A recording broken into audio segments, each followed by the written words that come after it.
조갑제 TV 시청자 여러분 안녕하십니까. 2024년 3월 27일 새벽 5시 50분입니다. 저는 한 달 전부터 이번 선거에서 가장 중요한 변수는 윤석열 의료 대란이 될 것이라고 주장해 왔습니다.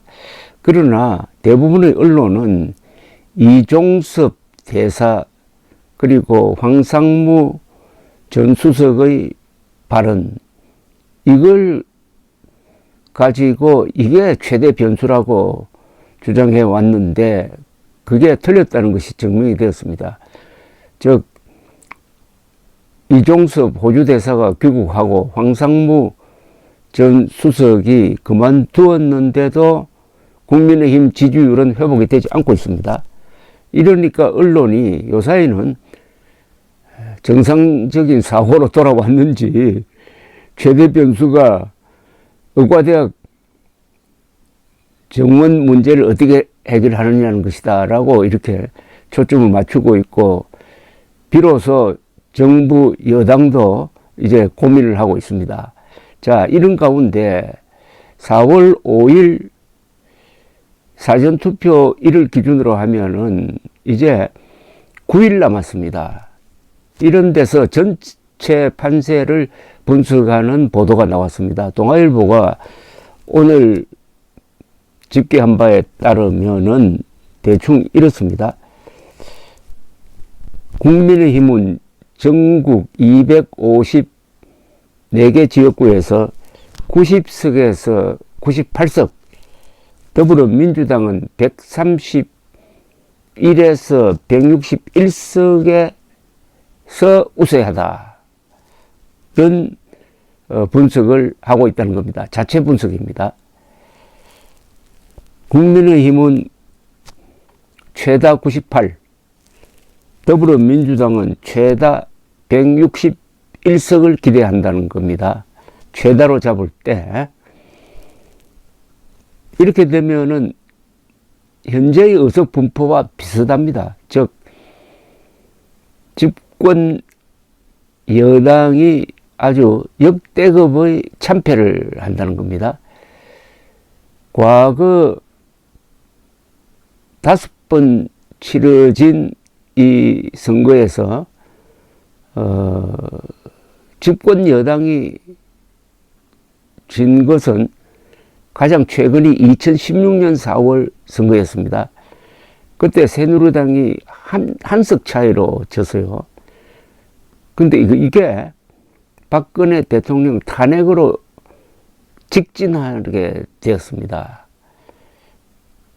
그런데 이번에 이대로 표가 나온다면은 국민의힘의 그 패배 정도가 과거에 전례가 없을 수준이 되고, 이게 윤석열 정권을 크게 흔들 것이라는 전망을 갖게 합니다.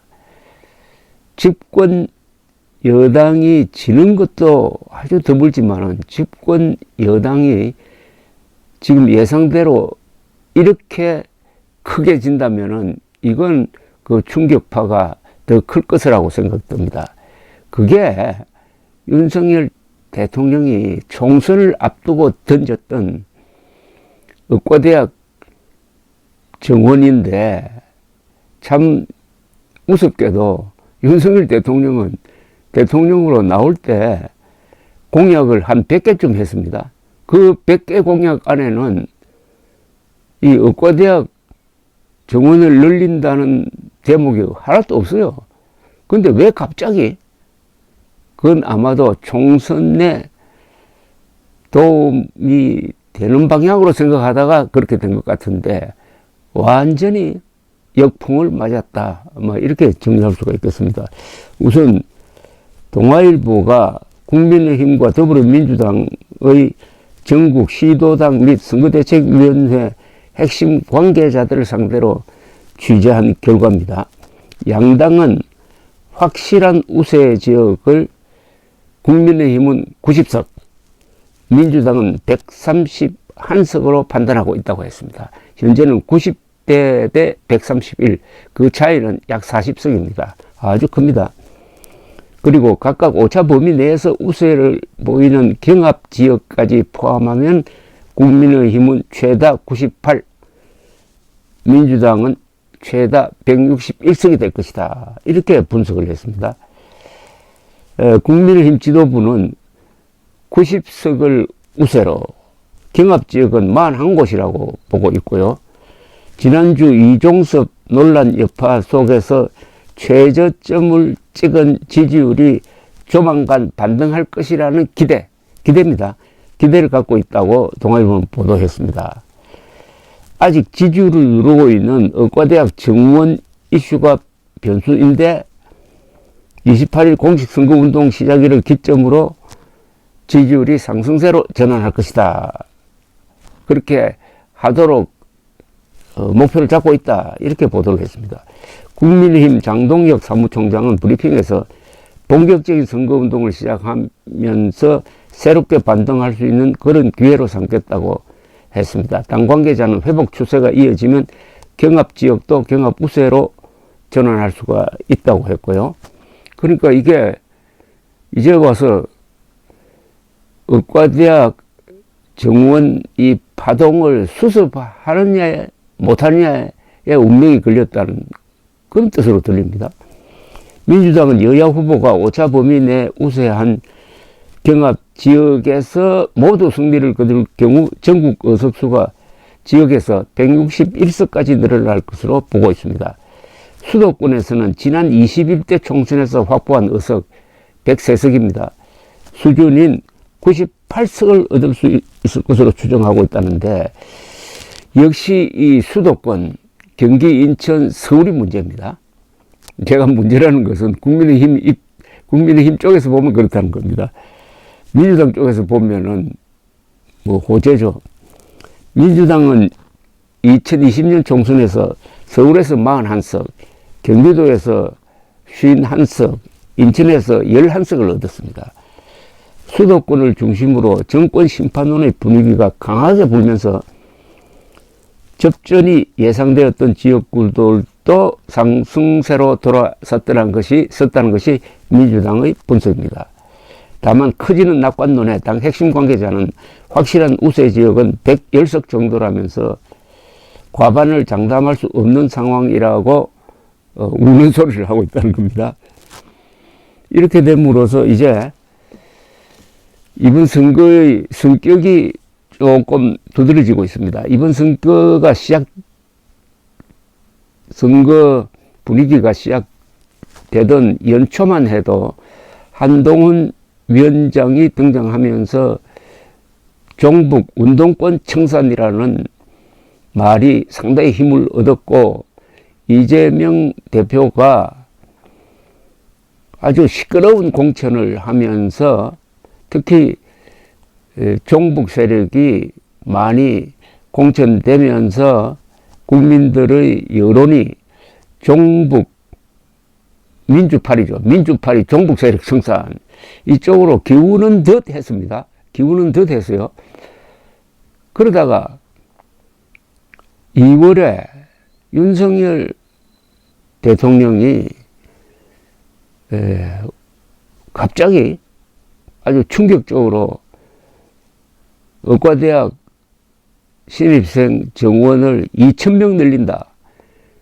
기존 정원에서 66%를 더하는 2,000명을 늘린다는 것을 발표를 하면서 한때 여론과 언론이 적극적으로 지지를 했습니다. 그러니까 한 달 전만 해도 한동훈, 윤석열, 국민의힘 지지율이 동반 상승했습니다. 이때는 국민의힘이 제1당이 된다.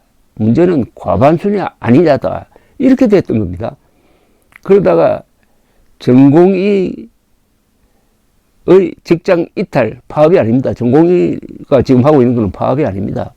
사직서 내고 나가버린 겁니다.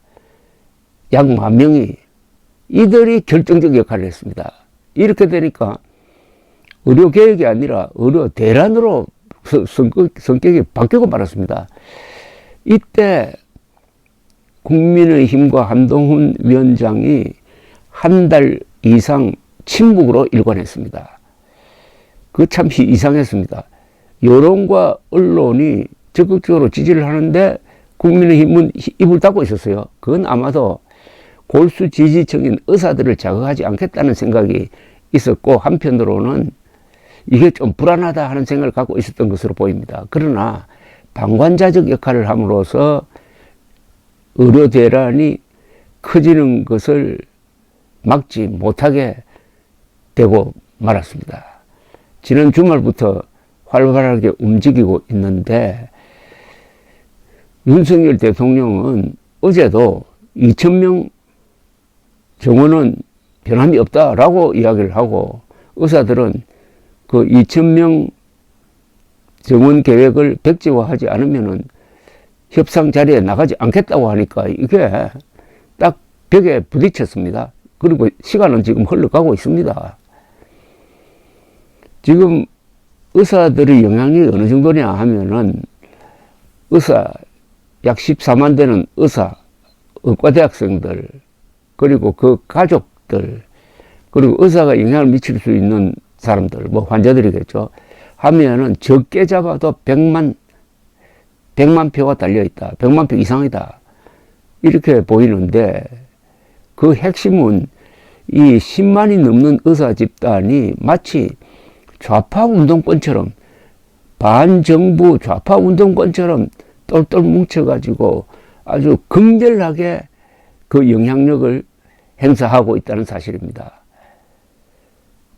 조갑제 TV 영상에 붙어 있는 댓글들을 분석을 하면은, 이 의사들 또는 그 가족들은 대대로 보수를 찍어 왔는데 이번에는 민주당 찍겠다, 기권하겠다, 심지어 조국 혁신당 찍겠다는 이런 감정적 반응을 보이고 있습니다. 그것이 모여가지고 결국 이제는 윤석열 심판 선거로 되어버렸습니다.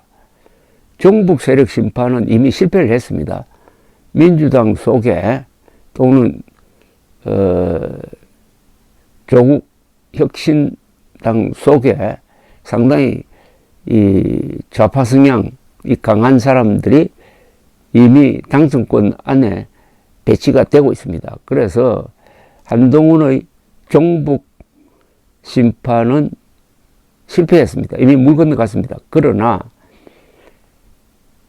이재명 민주당 쪽에서 주장하던 윤석열 심판, 윤석열 검사식 정치 심판 또는 검찰공화국 심판, 이거는 의사들의 도움을 받아가지고 먹혀들고 있다 이겁니다.